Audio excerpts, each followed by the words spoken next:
it's about time the courts recognize the seriousness of what these people are doing. A lifelong firearms expert is applauding the delivery of a 12-year sentence passed down by a Manitoba judge to a man who pleaded guilty to trafficking partially 3D printed ghost guns, saying there's no legitimate reason for the untraceable firearms. The so-called ghost guns have one purpose and one purpose only, and that's to be manufactured to be sold to criminals. Earlier this week, Blake Ellison Crate pleaded guilty to 13 firearms offenses, including manufacturing and transferring restricted firearms and possession of 3D printed firearms frames.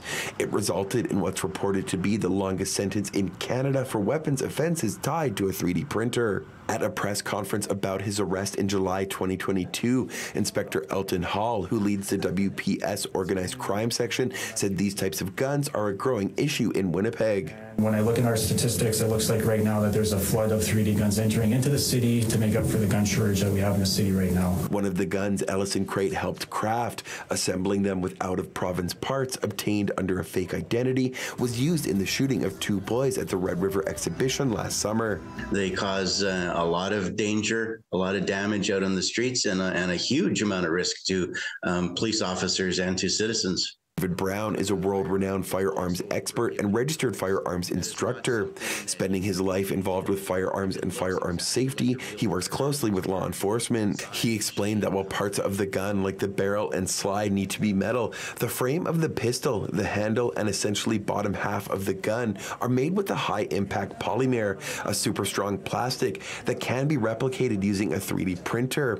However, these frames lack the critical safeguard of a serial number. That's the hazard, is the fact that it's untraceable. He says while black market guns have always been around, technology has made them even more accessible, saying no legitimate firearms enthusiast would be seeking these weapons out. So this is not something that any legitimate target shooter is going to be using. Any legitimate collector isn't going to want anything that even looks something like this.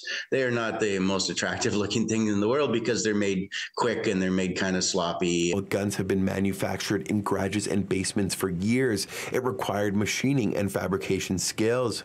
Brown says the arrival of the technology-fueled ghost guns was unexpected in the industry and firearms world. I think I've been a firearms instructor for 30 years, so long before the advent of home computers, let alone 3D printers.